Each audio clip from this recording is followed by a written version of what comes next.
Hello, everyone. Welcome to this week's podcast broadcast of This Week in Science. We are here for another episode of This Week in Science. I'm not muted. Does my microphone sound correct? It sounds great. Your microphone sounds great also, according to Excellent. me. I mean, I Great. hope that our listeners think that everything sounds great also. Yeah, we're about to start this show and we're missing somebody, but that's okay. We'll figure it out. We're going to keep going because we know how to flow with this. We've been doing it for over 26 years now. So, um, we know how to handle a quick shift. We can adapt, go with the flow. Hi, everybody. So good to see you. If we make issues, I don't want to make issues, but if the technology makes issues, if we have issues, if things get weird, sometimes things get really weird and they have to get edited out of the final podcast. This is not the final podcast. This is live. This is the stream where you get to be a part of the show. We talk with you and it's all super great. Super great. Grat. It's grat. Not. Super grat. And anyway, make sure you subscribe to the podcast on your favorite podcast player if you want the nice edited version that Rachel takes care of for us. That is, look for This Week in Science wherever your podcasts are found and subscribe and tell your friends. But now we're really, really starting the live show. You ready, Blair? I'm so ready. Let's do it. Let's talk about science, please. You ready? I'm ready. Oh, we've got a Nord prefect in the house. We got a Paul Disney, Kevin Reardon. Who else? We got Fada. We've got some, and Gord Arnlor is in there. We got some great people in the house tonight. Thanks for joining us. Let's get this show on the road. Let me set the scene. In 3, 2, this is TWIS. This Week in Science, episode number 1059, recorded on Wednesday, May 20th, 2026. Humpty Dumpty sat on the science. Hey, everyone. I am Dr. Kiki, and tonight we are going to fill your head with plastic beaches, urban life, and things in your eye. So fun. But first, disclaimer. I was going to read a disclaimer for the guest tonight, but I don't know about this. So I'm going to make one up on the spot right now. Humpty Dumpty sat on the science. Don't you wish that it was an appliance? No, you don't. You just like that it's science. Technology is the application of science, and science is the act of questioning everything in a very well-controlled manner. I don't know. It's a process. It's a method. Science is not a collection of facts. If you sit on it, can you break it? Maybe we'll talk about that and more tonight on This Week in Science. Coming up next.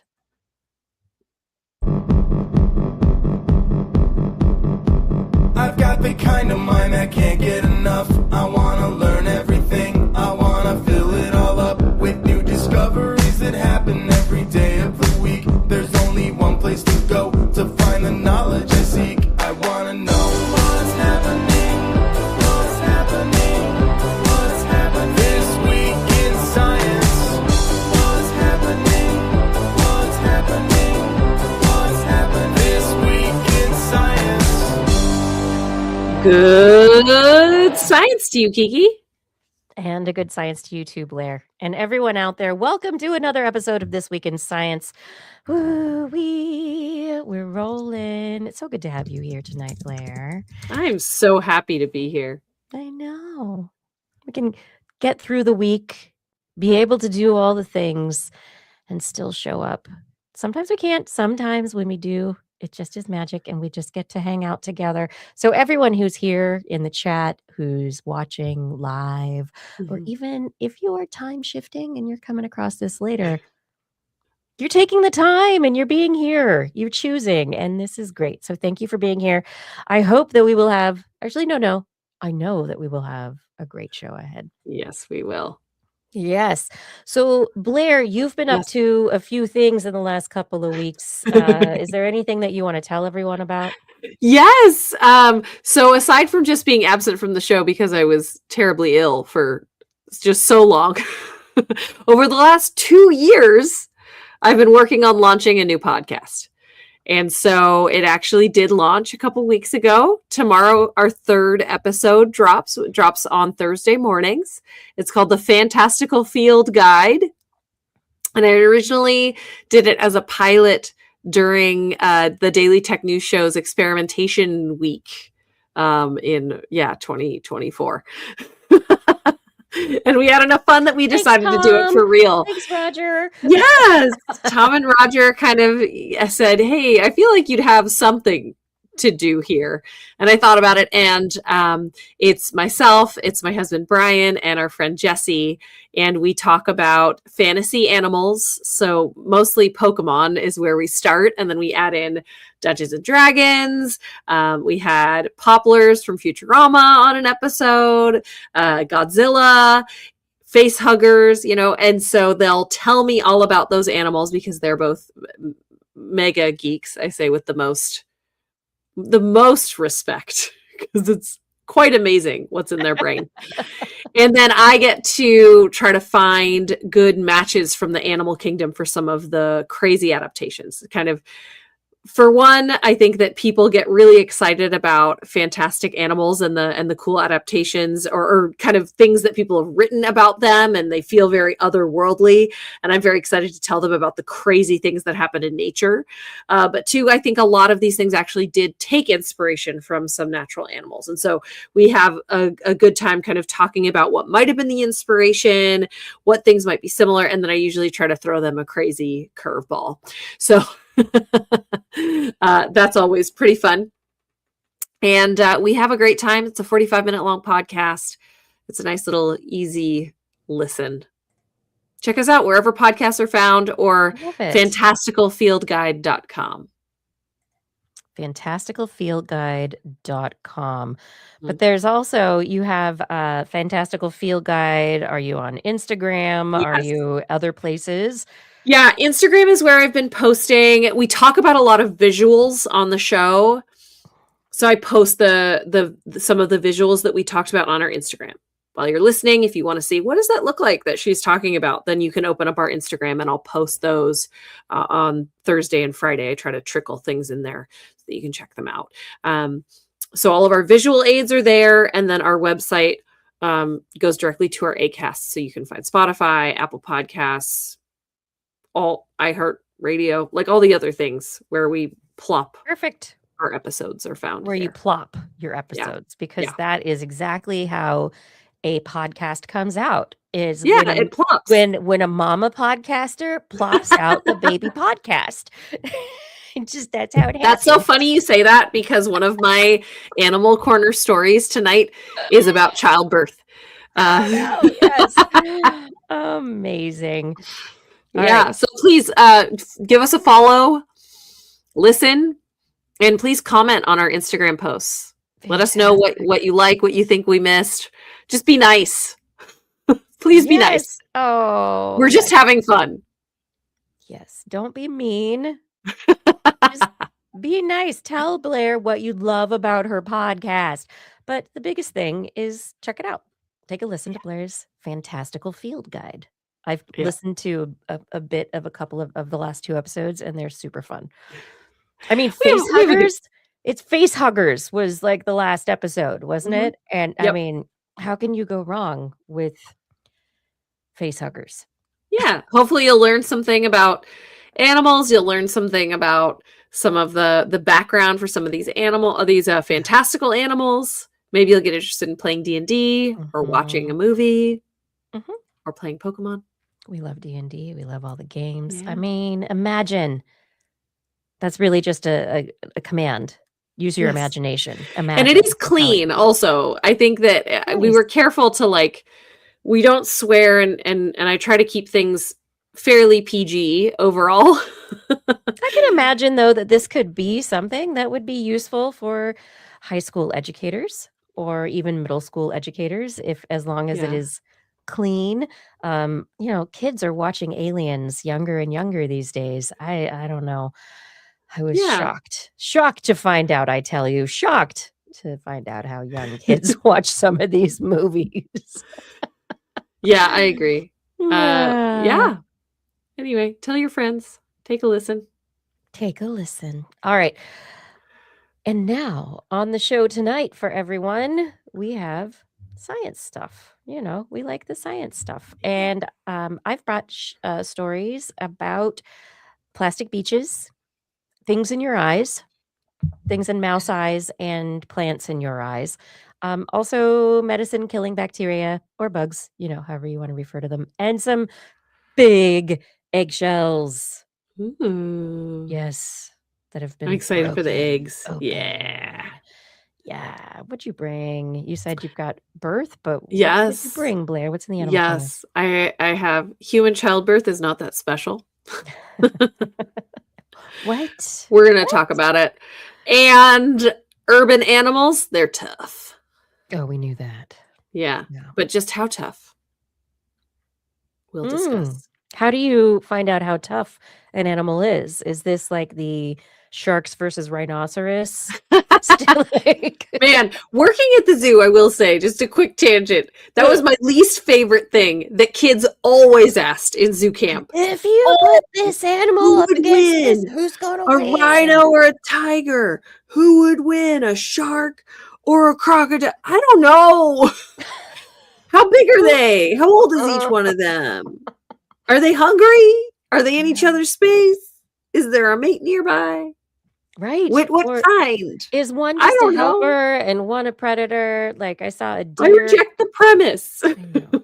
I saw a video recently of a deer crossing a river and an alligator trying to get it, and the deer continuing to somehow get out of the jaws, and it was doing okay, but it wasn't quite to shore. And then a hippopotamus came up and got in the way so that the alligator couldn't get the hippopotamus. I mean, the alligator Oh, couldn't yeah. get the deer. Sorry. Yes. Yes, but was it intentional? Probably not. I bet the hippopotamus wanted to eat the deer. No, They're they don't vegetarians, I know. eat. But they do like to chop crocodiles and alligators in half. Or I guess crocodiles.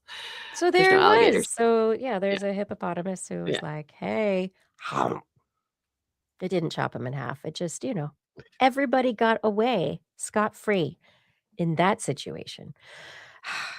Anyway, this is This Week in Science. We are going to start this show with some good old-fashioned science news, dun, dun, dun, which is really what we talk about the entire show. It's a Yeah. discussion show. We're big on talking about the science and figuring out things about it, being curious. Like, if you like being curious, be curious with us.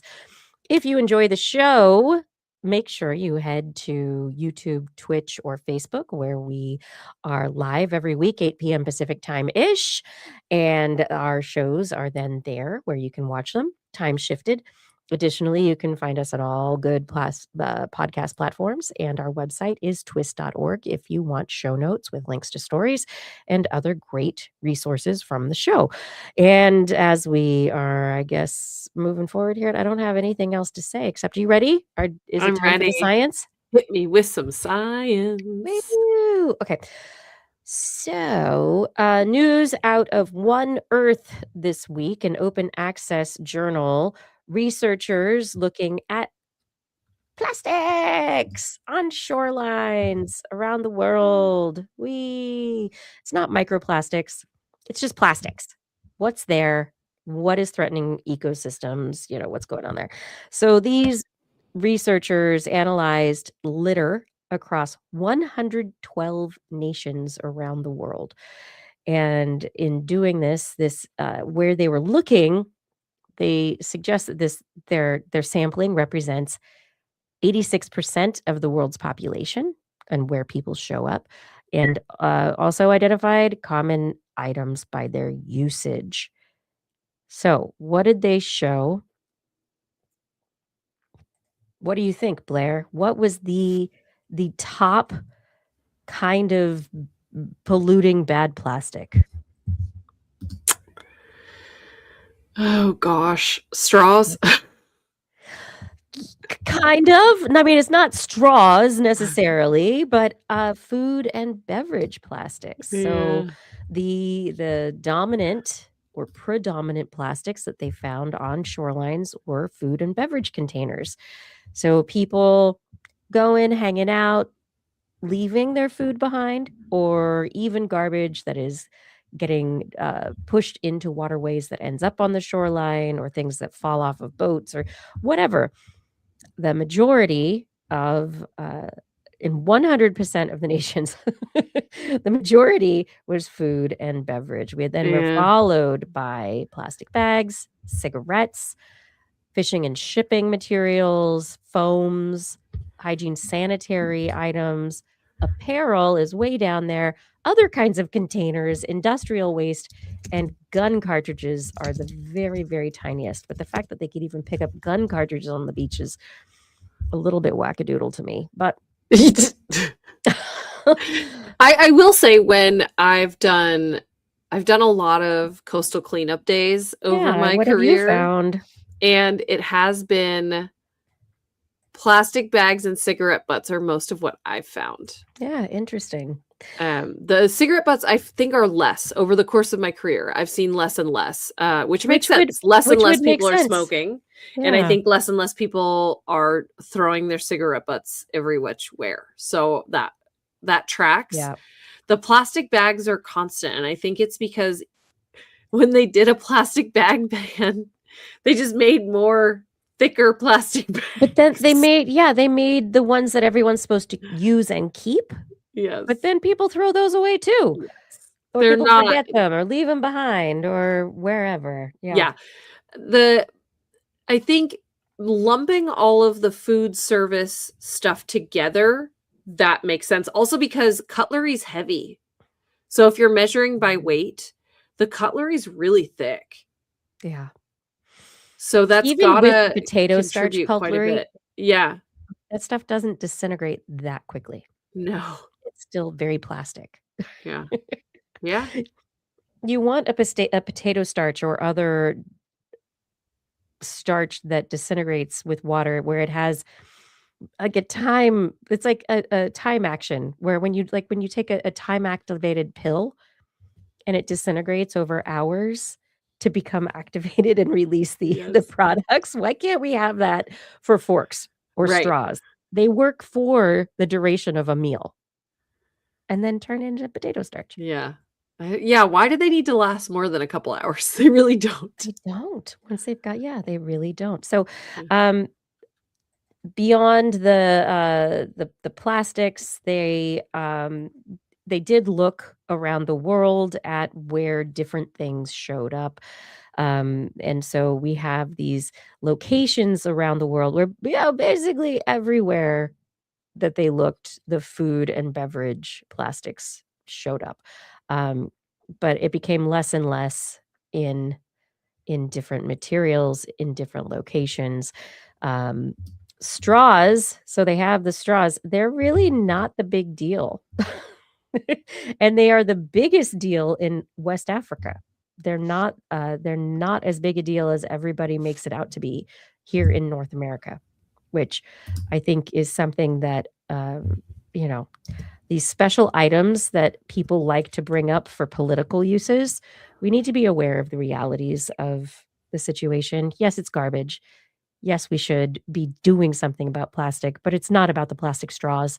It's about plastics writ large. And Mhm. we should not be worrying about people getting straws at restaurants. We should be worrying about the usage of plastics within the food and beverage industry across the board. Mhm. So, um, I expected more medical, I gotta say. yeah. The amount of medical waste is insane. I'm wondering if it's because medical waste, they're better at disposing of medical waste. So it's less likely to end up on the beaches, but there Yep. might be still a very heavy amount found in the landfills. Yeah, so the largest amount was the Red Sea and the Gulf of Aden, Hmm. for whatever reason, for medical waste. 13.3 is the Yeah, it's percentage. having a Mhm. spouse in healthcare and also like paying attention when I go it's really distressing when you see the amount of plastic waste. But there's also not a good solution because you have to be sterile. Everything has to be sterile. So everything's single use. There Yep. you can't autoclave everything. You can't autoclave like saline bags. No, I mean, and the saline bags are plastic also. Yeah. Yeah. Because And we the don't have a better lines solution and for a lot of the containers for these liquids or these, yeah, we're not sending catheters, just like anything that's going in your body, feeding tubes, those special have to be plastic because polymers. they have to be soft. Mhm. It's that one's one where I feel like there's a lot of plastics that we can get rid of, and yeah, our things might be less convenient, but we could do without it. Medical, we're really not getting away from the plastic in medical. No, but in the food and beverage industry, we really could. Caps, lids, straws, plastic bottles, cutlery, trays, food packaging. There are a lot of ways to improve. And plastic bags for shopping. That actually is one that's much bigger of a deal than the plastic straws. So we still have not dealt with that issue. But anyway, yep, everywhere around the world is littered with our plastics. And like you said, it is highly representative of our eating habits, our food habits, which is, it makes sense. We got to eat. So, but we're not good at throwing things out, apparently. And our cigarettes, which people often throw wherever. And then those plastic bags that hold things. So, the things that are closely associated with human behavior, very closely associated with majority of human behavior, are highly representative of the plastics that you find on beaches around the world.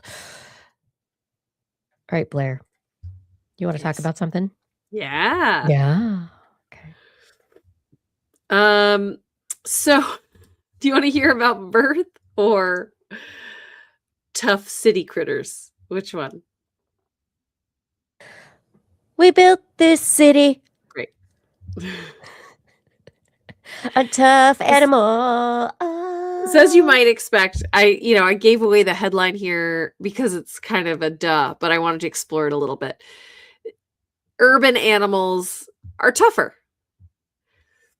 Makes sense. There's more they have to deal with humans and all of the variables therein. Researchers at Lewis and Clark College in Portland, and then North Dakota State University have conducted a global meta-analysis of how animal behavior varies between urban and non-urban populations of birds, mammals, amphibians, reptiles, and insects. Urban populations had heightened boldness, aggression, exploration, and activity compared to rural counterparts. This was most pronounced and most studied in birds, but they found it in other animal groups as well. No matter where you are in the world, urbanization changed behavior in consistent and predictable ways. The strongest result was that they generally seemed more risk positive. They're just generally more bold. This matters because this means there is going to be an increase in human wildlife conflict. So, planning for that, knowing how to manage species when they become urbanized is really important. But also, there is a greater threat for zoonotic disease transmission.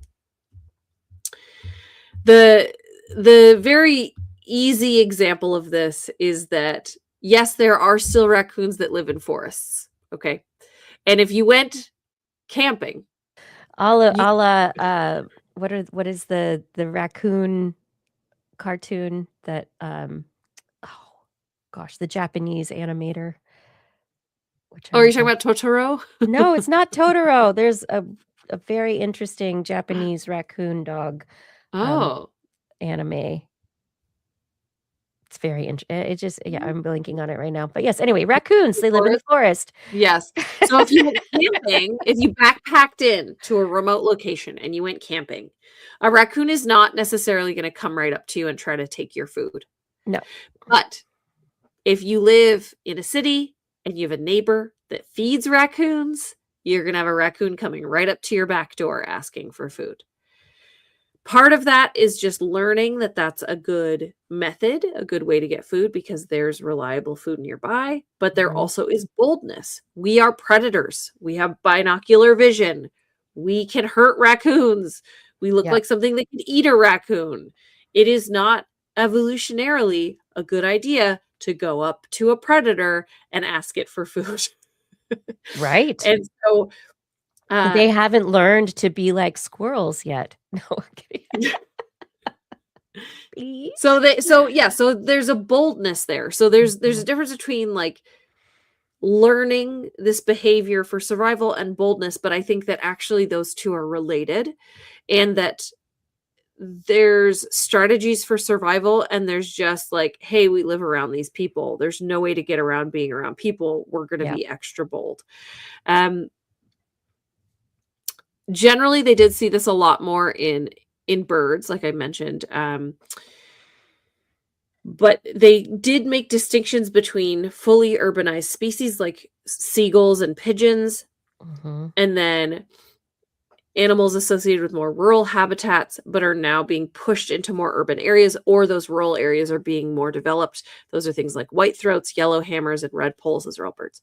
Um, But and those so, those birds are more European birds. Yes. yes, but Yes. they're generally more Rural, wild. Yeah. wild, yeah. And so they saw the same behavior shifts in areas that were urban where those less usually urban birds were found. They were also acting more bold. Hmm. Um, and they say Yeah, that so this highlights a need. Yeah, if go you ahead. compared redstarts who showed up in urban environments with redstarts who are out in the country, the urban environment ones they act differently. Right. Yeah, Exactly. okay. And they say that this highlights the need for urban planners to consider animal behavior when they're planning new urban areas. And that could include creating green spaces to maintain connectivity so that they are not forced into the human areas and they have kind of their own green belt to use to get from one side of that urban area to another. They combined data from 80 existing studies. They looked at animal behavioral traits. They spanned 28 countries and 133 distinct species. 70% of that research was on birds. So it just seems like that's where most of the research is going. Insects, amphibians, and reptiles were 10% of the data. Um, and so, doing the math there, that means that I guess 20% was mammals.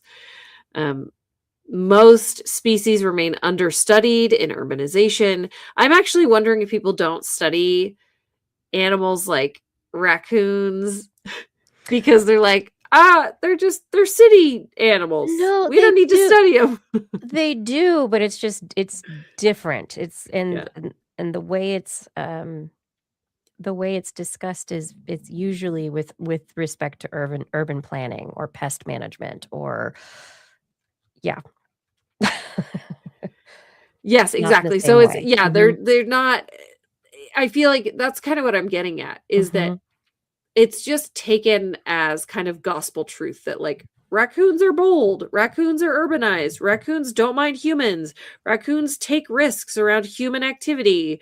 They're technically nocturnal, but they'll bleed into the daytime hours to try to get to resources. They'll open trash cans. They'll learn how to break into your trash can. Like that's just raccoons being raccoons. But I think that mhm. that's the part of this that I find so interesting is that they actually looked at comparative studies from the more rural to the more urban versions of the same species. And I Right. would find it very interesting to do more of that.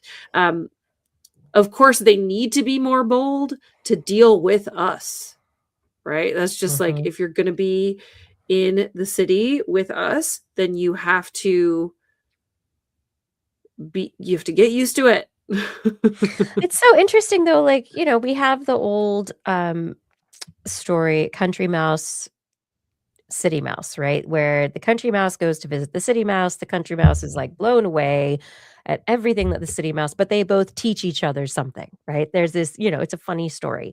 It's a folk tale kind of that is taken on its own life. But as it's a story that is told to kids, is a cartoon that kids can Mhm. watch and is a great story for kids to think about exploration, it's also, as I've gone through the years, I've seen it in reference to researchers who have taken it into the lab and actually started doing these experiments looking at squirrels in urban environments, the, rats in New York City versus, say, rats out in the country. We are looking at also all the bird species like you mentioned before, like all the bird song stuff and bird behavior, there is a ton, and I don't know why, and maybe it's just I have a bias, like, for noticing bird stuff more, but, like, the last several years, there's been one study after another that's like, here's the bold city bird versus its country cousin. Here is the city bird who sings louder. Here is the city bird, Mhm. that they've focused a lot more on birds, I think, maybe because they're easier to look at Yeah, and to study within an urban environment, but absolutely. Yes. Yeah. yeah. And there's light pollution, there's sound pollution, there's Mhm. just Right. people, like if you were flighty, Ha, ha, ha. having I've heard. people around, Yeah. you'd never get anything done. You wouldn't Mhm. eat, you wouldn't mate, you wouldn't take care of your babies. That's like the whole point of being alive. You got to adjust. So it's not a surprising finding, but I think that these kinds of studies are more and more important because behavioral ecology is really important for, like they mentioned, health, human health, Mhm. zoonotics, really important. Anticipating responses to climate change, anticipating changes to urban planning, like when they build a new road or change the type of trash cans that they use in a neighborhood. Or in a certain situation where all of the waste maintenance people, they go on strike for Yeah. for a significant period of time, Yes. and no garbage is picked up. And what Yeah. happens then to your city? Um, there Yeah. are so many factors, and, um so often it is just the anthropomorphic issue of, "Oh, what if this is happening to us? What's happening to animals, and what's the light pollution doing, and, oh, how does it affect us then?" It's all comes back to us eventually, Yeah. but Yeah. in this case, it's not about us in terms of how we are building an environment that is, I guess, directly affecting us, but then what are the indirect effects? Yeah. Based on how what we build, our built environment, how that impacts the other animals present within it, and how those animals impact our health. So the secondary Mhm. effects. The other thing I was thinking about too is those people who do feed wild animals in urban environments, which you shouldn't do. Mm-mm. I'm not going to go on my long soapbox rant about this, I but mean, please honestly, don't let your cats out so the coyotes can eat them. I mean, don't feed the animals. don't feed the animals. Don't feed the animals your cats. Don't feed the animals dog Oh, food. Don't feed the animals pancakes. Don't feed the animals. And I know that they're cute and they look quote unquote friendly, but except this for maybe is where birds. this study comes in. They're not friendly. They're No. bold. They have Yes. learned to be more and more bold and take more risks. Yes. What did they say? Positive, risk positive. I'm going to start using that. I'm feeling very risk positive today. Oh, Um, wow, that's a new way of phrasing. yeah, Wow. yeah, Okay. yeah, As opposed to risk averse yeah, yeah. or just bold.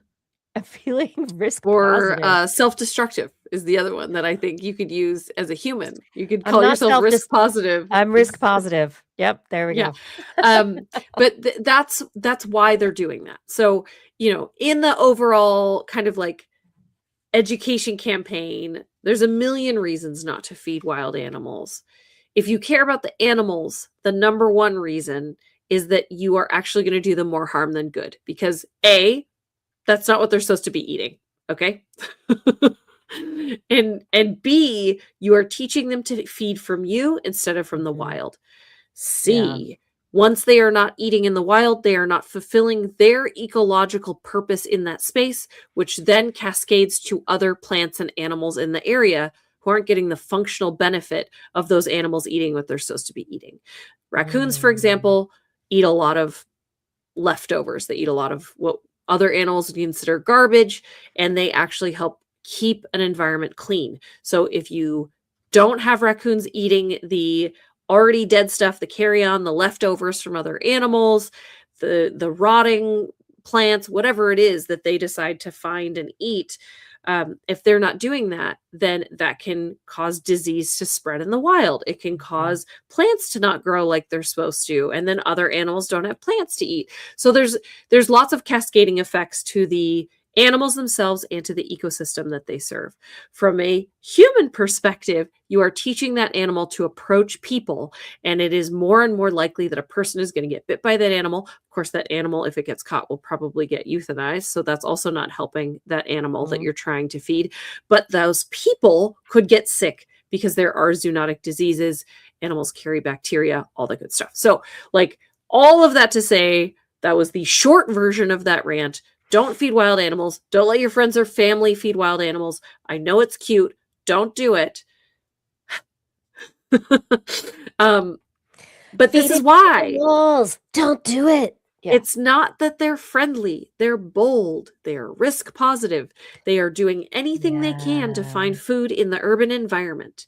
And part of us managing, sharing space with them is not feeding them. So. Don't feed the wild animals, everybody. Don't encourage their boldness. But the one question, though, is something we do not know. Are they bolder because of interactions with people, or are they bolder because those are the personality types that have made it into the more challenging urban environment? Yes. Or I have a third one. Are they bolder because resources are scarce in an urban environment and they have to be? They're desperate. Right, but that was kind of what I meant. Like, you have to find the cafe where the people spill the crumbs. You don't have as many plants. There aren't as many insects. You have to, like, so where you have to be wily, a coyote. You have to be able to be a problem solver, to be able to, like a raccoon or a rat or crows or whatever, who are able to figure out how to get to the garbage and the leftovers very easily. There is a certain, I mean, there are the green spaces that exist within urban spaces that allow animals to be a little less, a little more wild.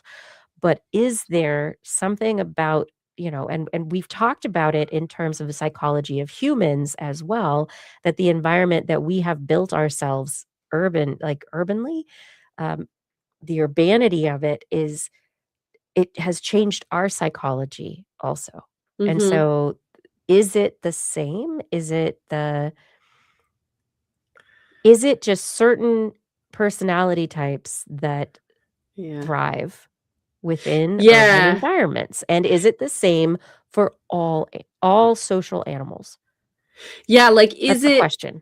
Is it that the ones who would thrive in the city go to the city? Or the ones that Or would they're thrive in the born city there, survive in they the city? survive in the city. And Yes. therefore there's a genetic predisposition? Or could anybody survive in the city, but they adapt behaviorally throughout their lifetime? If they have that predisposition to adapt. Right. Yeah. Yeah. I mean, I think That's a good question. I mean, there are a lot of people who are like, I'm out of here. I gotta go to the country, get myself a farm. Yeah. Yeah. And then Get myself people who 52 wild who hogs. moved to New York and they're just so different now. Exactly. Oh my goodness. Yeah. Urban environments. Yeah. It changes you. They do. Our environments, and this is the study of built environments and human psychology and our microbiome and also the built environment study, I think is so important because it's going to influence how we look at the future of humanity across the planet and also into space. You know, as we build our environments, how do those surroundings influence us? Whereas animals usually do not build their environments, they exist within them, but how do the things that we build influence the animals that end up in those spaces? So it's, Mhm. I think, it's fascinating. Psychology, brain and behavior, never liked it. Yeah. One of Okay. those soft sciences. You can't see it, you Yeah, know? the softy It's sciences, it's harder to all good. measure. Oh my gosh. So speaking of birds and animals and development and evolution and all that kind of stuff, let's talk about colossal science. Colossal, the biotech startup that Oh, wanted to make a dire wolf, was making the oh Tasmanian boy. tiger, that's And the making the dodo. dodo. It's like announcing all these Uh-huh. things that are like Yeah. it's like kind of, but they're really some of them are very great steps that could allow for better conservation of Mhm. living species on our planet. So, for example, this latest study, wow, they're talking about wanting to bring back, like, I think it's like the giant mua. Oh, yeah, the MOA, The yeah. moa, they wanna bring yes, they wanna bring back the moa, not just the dodo, but also the moa. The momo is very, very, very large, or was. It's dead, Yeah. doesn't exist anymore. Um, one of the things about that is that its eggs have to be very, very, very, very Yeah, large. of course. And pretty much all of the studies that are trying to develop the "let's make another animal" platform, like, especially with birds, they're using chicken eggs. Yeah. And chickens as the platform, and chicken eggs are chicken egg sized. They're They're not small and they're thin. and they're thin-shelled. They're not big enough for an ostrich, they're not Why big yeah, enough why for a wouldn't you use an dodo, they're not big ostrich egg they could use instead them. of a chicken egg? They could, but they decided in their plan Okay. that in this de-extinction plan that they have, they're like, "Hey, we don't really need the whole egg. Let's make a fake shell." Right? So What their press releases that came out this week, today actually, they have a crazy video that's all sci-fi that gets everybody excited, and you're like, "Oh my god, it's real, the future's coming," and then you're like, "Oh, it's just really nice lighting and good editing."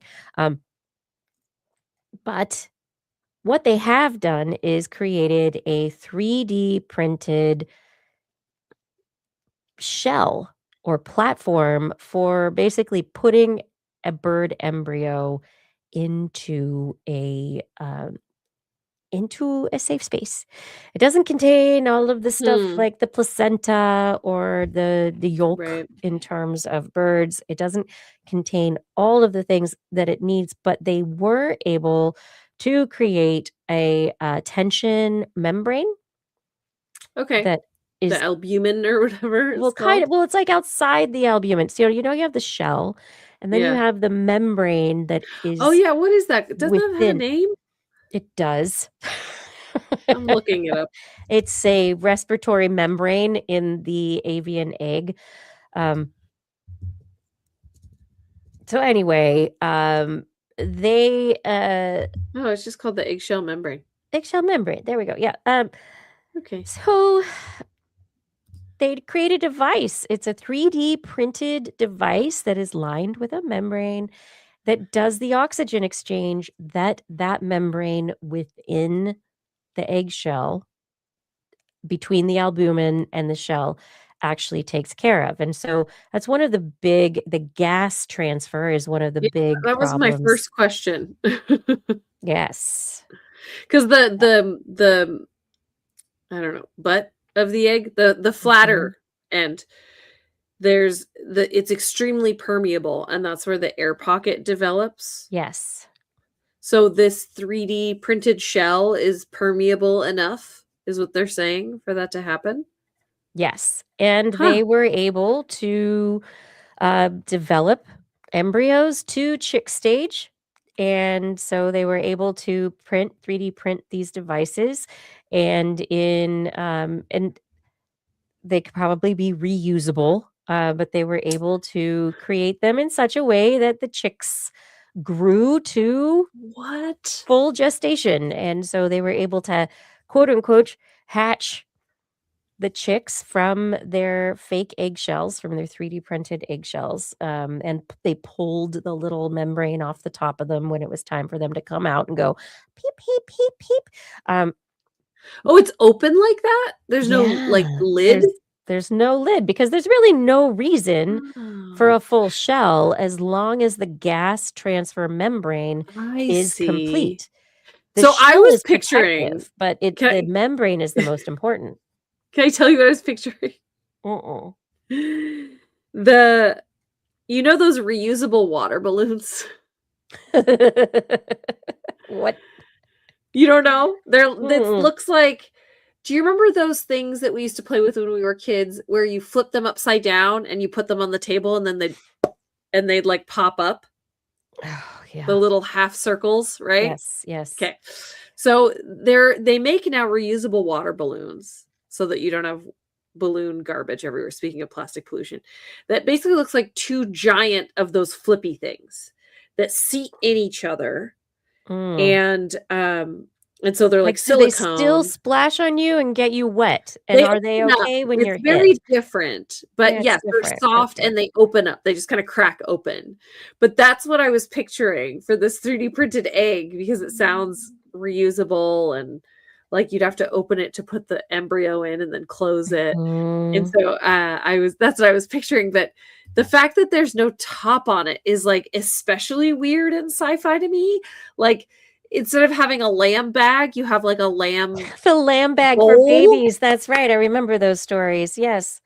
It's like it's just open, it's like in an open pot. Like, it's just like it's I know that membrane's on top, but it just feels very naked.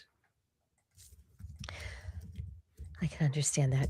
But yes, anyway, they hatched 26 chicks through their They're just chicken work. chicks. They're just chicken chicks. They chicken Okay. chicks. That's funny. But they have not done any genetic modification on these chicks. They were just trying to show that this egg system works without natural shells that they could create. The thing, Wow. though, is that other researchers are basically like, well, this isn't the first time that anybody has created synthetic eggs for chicks Oh. because there have been lots of reasons through the years that researchers have wanted to see the developmental process, to be able to keep an eye on how things are going. And so this is a different process for a synthetic egg. They're calling it an artificial egg, but the other researchers who are critiquing this are basically saying it's not an egg.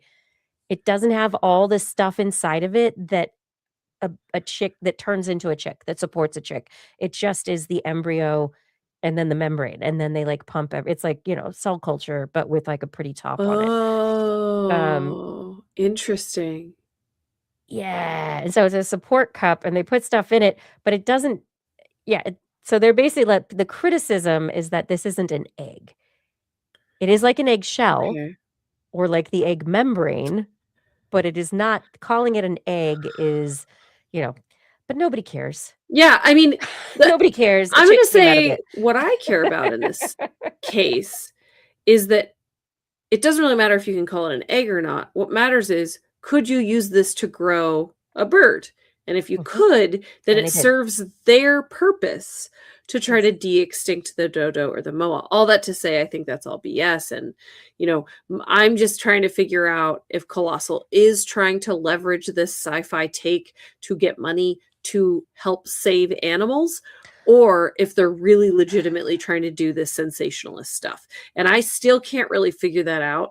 And I guess in the end, it doesn't matter. Like, they're going to be able to license this technique to Yeah. people in conservation in the end. Yes. So there will be Yes. a net positive no matter what. Yes. The question is like, is it going to be benevolent or are they going to charge people way too much for it?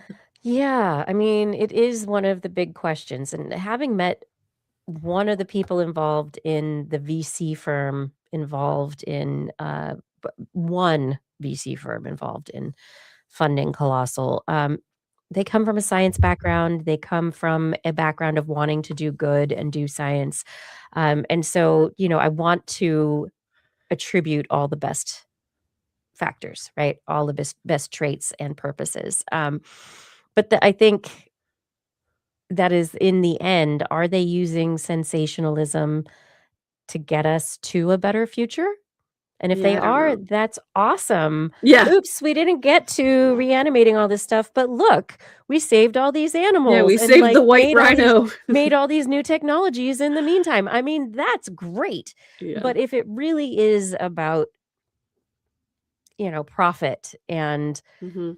just, creating a weird, you know, alien animal future. I don't even understand that. Like, Well, and that's my other problem with this is that they're not actually de-extincting anything. They're mm-mm, also not talking about even the conservation implications of this. You'd still be creating hybrids. they're No hybrids. matter what, They're not the real animals.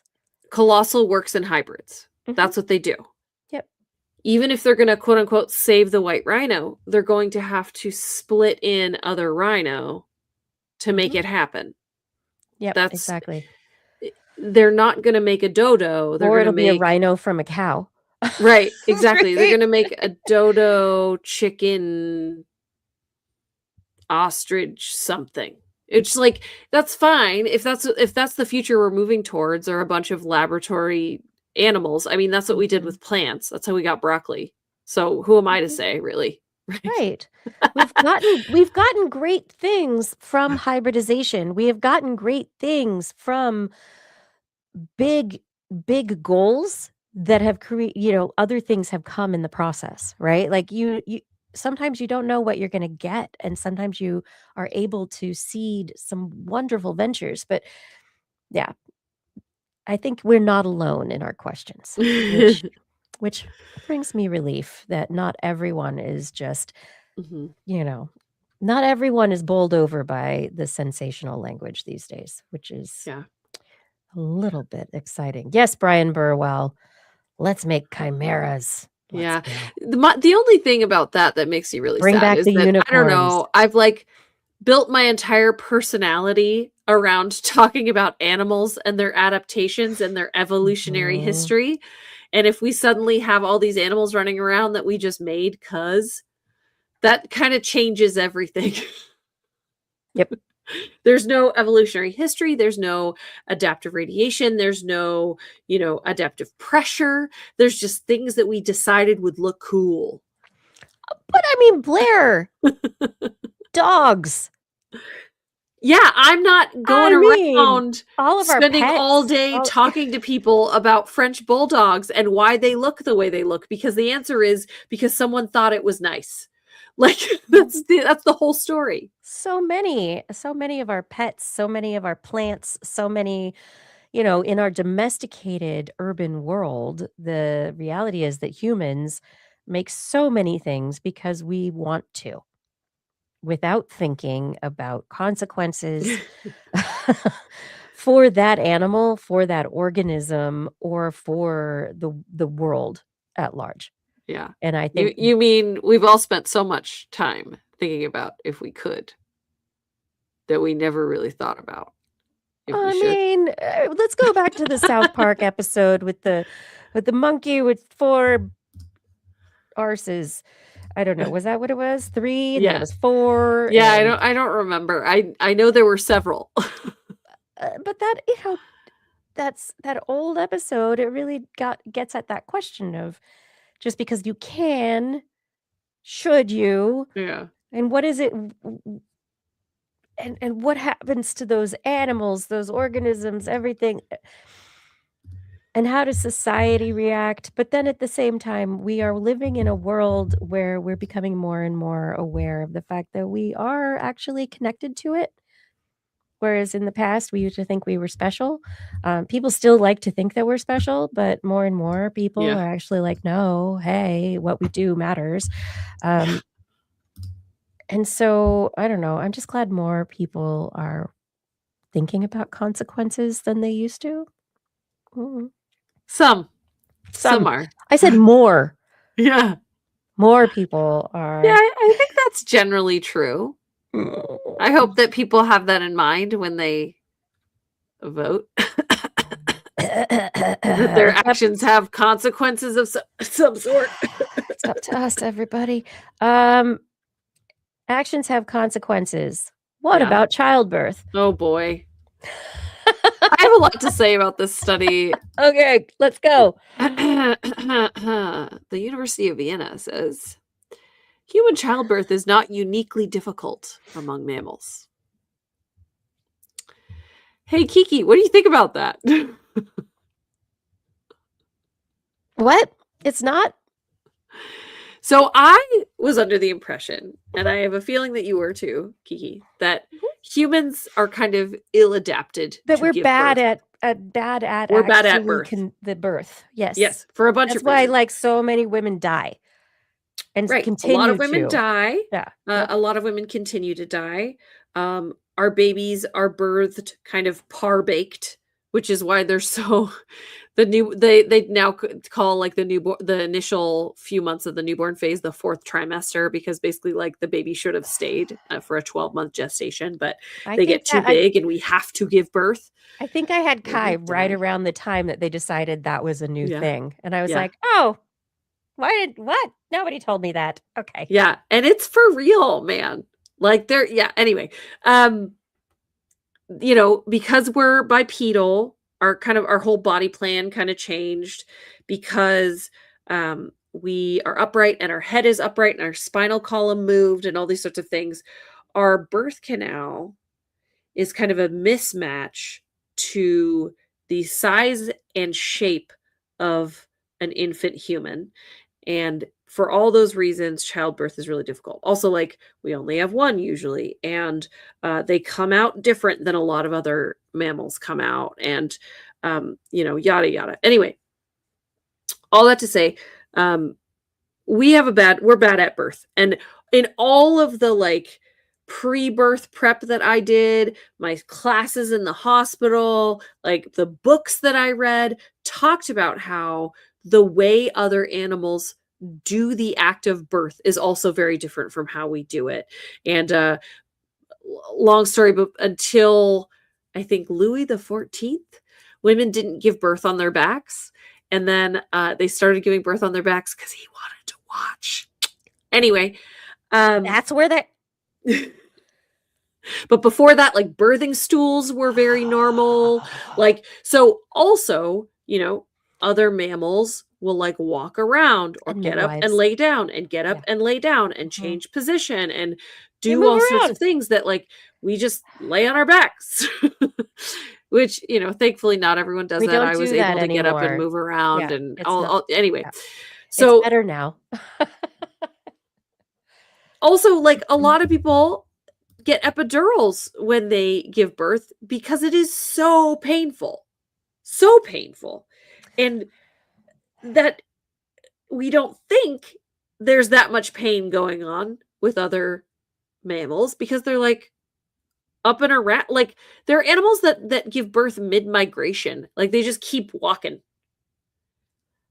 Pop out the baby, keep walking. Like, just There are humans who give birth in bathroom stalls and didn't That's know they true. were pregnant. Yeah. So No, this that's is also not true. something that is widespread across humans Fair. as well. Yes. But this study from the University of Vienna shows, quote unquote, we're going to talk about it, that many other mammals, from domestic livestock to wild species, face similar birth problems and mortality. So that is what this study is about. And I want to circle back around to what difficult childbirth means. This study is specifically talking about birth problems and mortality. Great. Okay. Not the nice, successful smooth pregnancy and birth. Right. Right. So This is so the we when will it we goes will get wrong. back. We will go back to the what difficult childbirth means. Mhm. For the case of this study, they're talking about birth problems and mortality. They say that in other species there are similar complications that happen at similar rates Hmm. as human populations. They tried to look at hunter gatherers without modern medical care as a Mhm. base, because that's the first thing that I thought of is like, yeah, but we have like hospitals. And Right. so So let's if go they're to dying at the same rate that yeah, we're dying, that actually means that our numbers should be way lower. higher. Oh, Our wait. numbers would be higher. They are Yes. suppressed because of modern medicine. So if Yes. we're saying that our current and their current are like us and zebras have the same maternal mortality rate in birth, then that would mean ours should be like way up here, but because of modern medicine, it's been suppressed, right? Yes. Our Yes. numbers are lower. But they tried to use hunter-gatherers that live without modern medical care as a base for humans. So that was their attempt to kind of factor out modern medicine. There's other factors, right? Like what are these? I want to know more about this data set that they picked for humans, but I digress. Okay, so what are the things that are like, so is it Yes. things that go wrong at different times in Yes. different So they places, looked at right? scientific literature and compiled data on birth complications across mammals. They looked at cows, sheep, and then also seals, deer, and other wild animals. They looked at complications and risks. They looked at, like, for example, how tight a fit the birth canal was for the Mhm. individuals coming through. They Yep. looked at, of course, maternal mortality. They looked at, um, fetal mortality. They looked at lots of different kind of potential problems that could be counted as an evolutionary disadvantage, I guess. Because the whole idea is like, why could humans still have these difficult childbirth situations when modern medicine is still so recent? Like, how did humans make it? And I think that was the inspiration for this analysis, was to look at, it can't be that unique. If everybody else is dying, humans are Yes. dying at the same rate, or like Yeah. it wasn't that special. So Exactly. So the basically rate they're of saying we're success not is common. special. Um yeah, Oh, so wow. this places human childbirth in a broader evolutionary context and is not uniquely difficult. It follows a biological pattern that is shared with other mammals. Did Um did you ever read All Things Good and Small? Good All Things Great and Small? that sounds familiar. So I there can't was remember. a book written in, like, the '80s, I think, Oh, and it was it about was a farm veterinarian who yes. would Yes, I go, did. and I remember reading it and his, like, first experience being a farm veterinarian, he had to go and help with, like, the birth of a calf, on this farm, and it wasn't easy, and he, like, because the calf was getting stuck Yeah. in the birth canal, and, like, so there's this whole reaching in to, like, reposition the calf and try and get the calf out, and I'm like, "Oh," like, what they do when the human head isn't fitting through the birth canal correctly, they Yes. try and reposition to get it to come through, right? So, and then there's the question of whether or not the umbilical cord is wrapped around Uh-huh. the neck, or that would constrict breathing or blood flow, and this is something that also happens. It Yeah. was something that I remember from that story in All Things Great and Small, and he had to, Yes. like, there was yeah. But see, I would immediately say, like, is Mhm. that because we have selectively bred cows for certain things that ignore other evolutionary Which is it pressures? a domestication issue? Right. So But is it only this domesticated animals that have these reproducing birth problems? right. And Yeah. so this meta-analysis is looking at, for example, that whales and dolphins have calves that get stuck during birth, but they don't even have a bony pelvis. and they're still getting stuck. In deer and antelope, rates of birth complications and female mortality are similar to humans. Mhm. The types of birth complications are similar, such as a tight fit between the fetus and the birth canal. And that is common in species that give birth to large, well-developed offspring like monkeys, ungulates, and elephants. So like all of them still have these similar problems. Mhm. And then they also notice that overnutrition can cause the fetus to be too large and have issues with childbirth.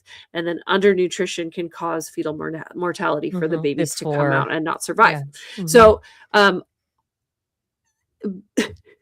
the question is, how is this allowed evolutionarily? And the kind of the crass version is, Enough survive that it's okay? yes, and also like if the baby survives but the mother doesn't, the genes continue. Mhm. So then you And it would still have be, the body type or especially if it's a female, that yeah, female might then take after the mother and have small hips right. again. Yes, and Yeah. whereas you might think it's better as a Mhm. numbers game to be able to survive and have more offspring, if you give birth to a Mhm. large offspring that has better chances of survival and better chances of being selected for future mating and Mhm. reproduction, then it's actually more important to have the larger offspring, even if it kills you, than to have many offspring that are smaller and easier to give birth to. Yeah, but perhaps this is part of what the human advantage became, which is having the cognitive ability to start to understand the problems of childbirth. And so back with Neanderthals, maybe they started manipulating things like eons ago, right? Maybe there was stuff that maybe there were midwives a long, long time ago. Yeah, Um, absolutely. I don't know. Yeah. But as one by land is saying in the chat room, as populations go, only about 10,000 humans made it through early history to today. Mm, So to be the starter population, it started small, right? So maybe that bottleneck shows that birthing was sketchy back mhm, in the distant past. mhm. Yeah, absolutely. Mhm. And to get back to my original point, okay, so Yes. difficult childbirth. Yes. So sure, maybe the figures are comparable for maternal mortality, for fetal mortality, for obstruction, for complications, like all these sorts of things. So Mhm. that is one kind of difficult. The other kind of difficult is, how painful is it? And that Mhm. one I would like some more study on, because yes, some of them look very painful. Some of them looks like a water slide. Like pew. Especially the animals that give birth to large litters Mhm. where the individuals are quite small.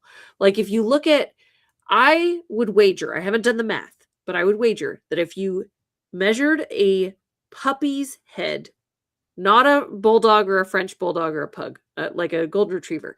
If you measured like their skull, the fetus skull when they're born, the infant, and then you measure like the dilation, the dilated opening of a golden Mhm. retriever mother right before she gives childbirth, and you looked at that ratio, I'm willing to bet money that it is very different from a newborn baby human and the 10 centimeters that we dilate to. Yeah, So, but there's uh, also I'm wondering also how much our reliance on C-sections and the mhm, survival of yeah, offspring in humanity as a result, especially in Western society, how yeah. that is influencing, survival, and if we are not able to continue with C-sections, what does that mean for survival in the future?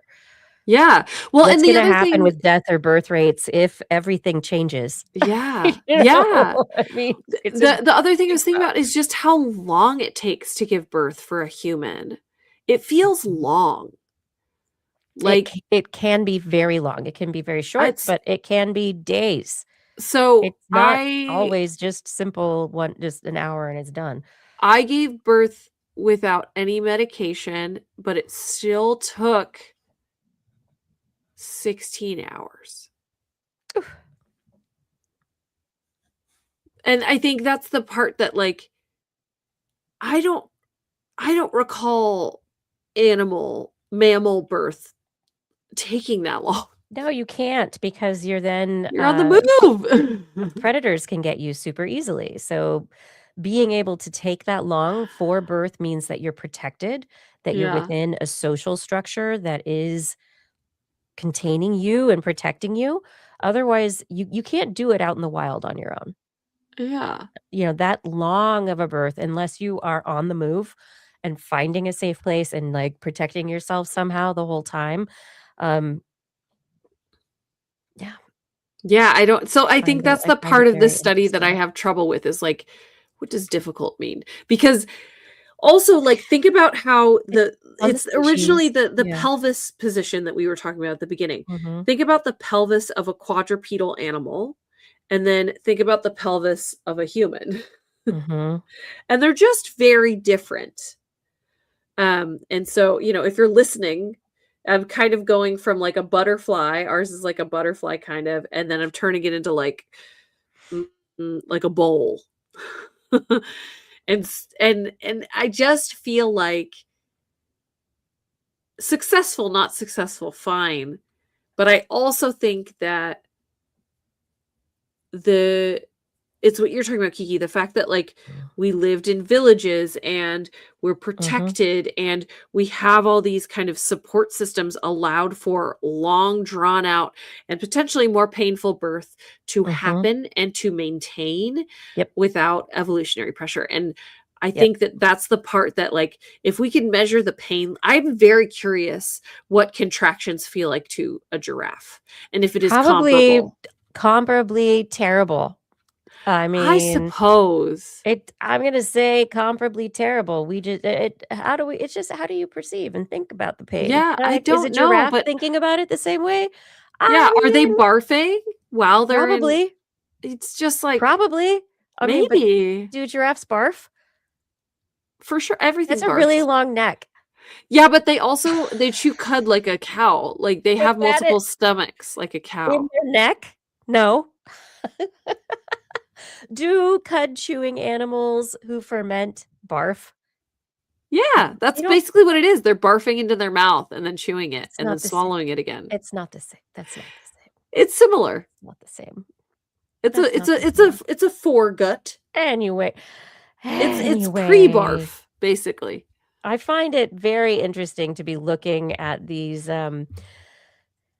wonderful, visuals that I'm looking at of across placental animals, dystocia prevalence, and so, uh, obstructive dystocia prevalence. Humans, it's pretty bad compared to other animals, where things get stuck. That's not great. It's pretty high up there. Whoa, we're way up the anteaters are higher than us and sheep in one study. Um, but Huh. then maternal mortality, it looks like capybaras are Yeah, higher than us. weird. Echidnas maybe also. But we are very high when it comes to that dystocia related female mortality, so obstruction Yeah. related, basically. So when things go wrong in birth. Um, and like you said, it's antelope and deer are really high with us. But we have a high mismatch between our pelvis and the fetus size, Yeah. which is a big deal. And I bet it's going to get bigger. Yeah. And so we need to figure out are all our babies just going to be C-section in the future? Is that how it's going to work? So Oof. that like That's is rough. There are do all complications there midwives too, need to be though. I know. Does everyone need to be trained in C-sections? Yikes. Man, this graphic is bothering me. So for those who cannot see this, it is a graph of the feto-pelvic ratio, which is the size of the fetus to the opening in or the pelvis itself. And so we've got little images of Fetuses with their heads are smaller than the opening in the pelvis, same size as or larger than the pelvis. So the baby just gets bigger. Yikes. And so there's the graph of phenotype probability density versus that ratio. And there's an overlap in the fetopelvic disproportion when you hit a ratio of that 1 to 1. As soon as it gets, that probability of a size of pelvis and size of fetus, past that, it becomes um, bad for individual fitness. Well, the individual fitness drops to 0 It after drops to 1 0 after because 1. Yeah. then Too what? big. Can't get out. Take it out, right? Or if you can't get it out, yeah, so C-section. If you're in one of those hunter-gatherer societies without Yeah, so modern historically medicine, yeah. you're toast. That's Yeah. it.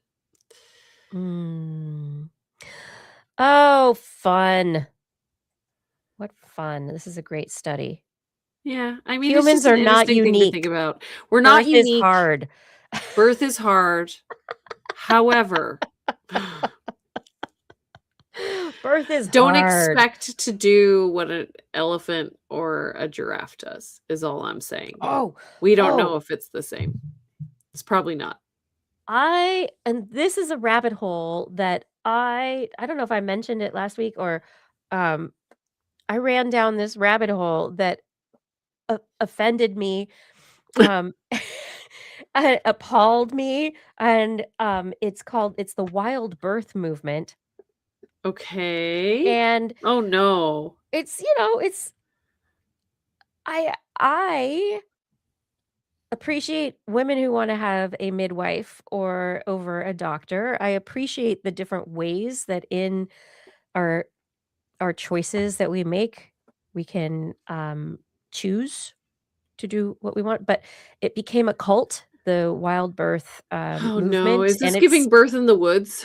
no, but it Okay. is the belief that our bodies can handle anything that comes, and anything that comes is meant to be because that is the way it was made. And Oh so no. the wild birth movement and these people who created money-making systems, selling workshops and creating a whole network for women who were feeling hurt by the medical Mhm. industry, which makes sense. Women have not necessarily been provided for historically. But it is the opposite movement, which is I can be free, I can be supported by my friends and my family, and I don't even need a midwife. I don't need Yikes. anybody. I don't need somebody who can tell me to go to a doctor. If something goes wrong, I don't even need to go to a doctor. It's gonna be okay. But Oh they've had boy. issues of lots of fatalities What? and major injuries to the kids being born because there were not people there who could take care of things, and it is the saddest, most upsetting thing that Yeah. I have heard about recently, and I just really, really I understand not agreeing with everything in the medical infrastructure, right? But there are people who know how to fix problems when things go wrong. And you don't know when or if something will go wrong. And some people get lucky and plopped them out in the garage. It was fine. But other people think everything's gonna be fine, and then it really isn't. And unless you have people who can handle that when it happens, you're going to have injury and possibly death. And I don't know. I'm very upset at the emotion and, people's we know what's right for you. Um, anyway. That's terrible. I mean, that's right Terrible. It's alongside with terrible. So I'm just saying, everybody, the watch out there. If anybody you know is talking about wild birthing, you need to sit down and have a conversation with them very compassionately about why they're doing that. And Yeah. talk about cults. So similar to that, I mean, as long as we're talking about childbirth and Yeah. preventable death, Mhm. the vitamin K shot Oh, is that is getting the new turned one. down, Yep, yeah, en masse, and babies yep. are dying. Mhm. So it's a vitamin. It's not even a vaccine. It's a vitamin It's a that prevents vitamin. a baby from bleeding to death. Like, Yep. it's not. And Not a oh my vaccine. goodness, like, to go through all of pregnancy and birth, and then to lose your baby because you wouldn't give them a vitamin? Like, Mhm. and somebody has convinced you that that thing's gonna hurt your baby, It's and fear, it's and yeah, ugh. and there's so much fear-mongering and so much of the, "Well, we know everything," and, looking for the truth in things, right? And it's not untrue that bad things have happened in hospitals under the care of doctors and medical professionals, but the only way we can make it better is if we push for it to be better and we talk about what we need from it and we work together for that. Um, but fear mongering so that people are not getting what they need and children die is not okay. No, I mean, it's I'm not like you said, it's okay with fine to ask questions, it's fine to make your own birth Mhm. plan, it's like it's fine to do all these things. Mhm. Like, when I was looking into, having an unmedicated birth, Yeah, um like you want to. It's like, "I wanna do that," but yes, then I wanted but to. first of all, Oops. it wasn't fully unmedicated. I didn't take, the why can't I think of epidural? I didn't have an Mhm, epidural, but I had lots of other things. I had to take antibiotics. mhm, I had to be monitored for things. I had to take medication afterwards. mhm, There were lots of things that were medicated about it. But what I was going to say was, when I was doing my research to figure out, like, is this right for me and what do I want to try to do? First of all, I never said 100% I wasn't going to get the epidural. I knew that that was always an option mhm, if I needed it. mhm. But also, all of the things that I was doing to prepare for it, most of those books and podcasts and everything that I was trying to, like, absorb to prepare myself, All it the was things. almost always coupled with a general distrust of the medical system and Yes. saying that all medicine was bad. And Yes. I think that that was Can all really agree with hard that. for me Mhm, because I really wanted to go through this and, like, be an active participant as much as I could, but I also wanted to do the right thing mhm, for me and my child, and mhm. I knew that at any point that could mean pulling the ripcord and handing the reins over to the medical professionals, and I was prepared for that, and that's why I was in a hospital. But, like, you can't just say absolutely no medicine whatsoever. Well, I mean, you Mm, can, but people are gonna die. So, I think that if you wanna go in and you want to deny part of, like, the standard menu. Like, if you wanna go into the hospital, you can say, "Give me the special," right? And kinda just mhm. let them do what they wanna do, or you can be an active participant in your healthcare, but if you do that, you have to know what you're choosing, and you have to also pay attention to who the messenger is. Like, if you're listening to somebody with no medical training and no scientific background on what you should or shouldn't do in the hospital, that's not smart. Yeah. So, like, pick your messenger wisely, pick your, like, your guiding light wisely, and it's not an all or nothing. I think that's the part that people keep missing about this. And that's I mean, I thought what was great with the UCSF system is that it had midwives, and Mhm. so midwifery as well as the actual hospital for if things went wrong, and things went wrong, and I wanted to make everything, like, supernatural, whatever, Yeah. but, oh, well, I have a 15-year-old now, and he's Yeah. amazing, so Yay. I am super happy. Yeah, Let's and keep it you're going. here also. And I'm here, Yeah. and it's all good. So and that might not have happened otherwise. So, and nobody knows exact like, it was not good. It was a whole thing. Yeah, but I think So also many that's part of mistakes. it too is, like, Yeah. not to turn this whole show into the birth show. At some point, we should have a nice long Ta-da! after show about it or something, but I think this is part of it too, is that for a long time, and it's getting better, but for a long time, the conversation around childbirth was, like, passé, and you, like, couldn't talk about it in mixed company, and it was, like, private, and, like, you also don't wanna scare people. But I think that having real conversations with people about what their actual birth story was, Yeah, so that it's things weren't important. a surprise and you know what's possible when you enter that space, is so important, because then you can Mhm. have a plan for, if they tell me this, then this, or oh gosh, I don't know what's going to happen, but I know these are my goals at the end of the day, and my goals are for me to be alive and my baby to be alive. Like, That's the end goal. Like, you can write yeah, up a whole birth plan, but what's the end goal? Being alive for both of you. yeah, Uh, absolutely. Like, yeah. did you hear enough stories about things that went wrong, so that when things went wrong for you, it wasn't terrifying? You know? Yeah, Like, yeah. But I it's, yeah, do understand, so it is historically, Western science had moved away from what women knew, and it became patriarchal, and birth was controlled by male doctors and not yeah, by women who knew what was going on. It shifted over a very, very long time to a point where in some places, and not even across the entire United States, we have more more woman-led control of the birth process.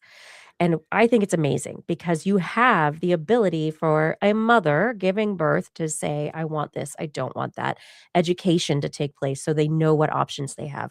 We have, water births, you have, you know, little stools, you have like yeah, all the options, right? You can have home births now. You can have yeah, a doula.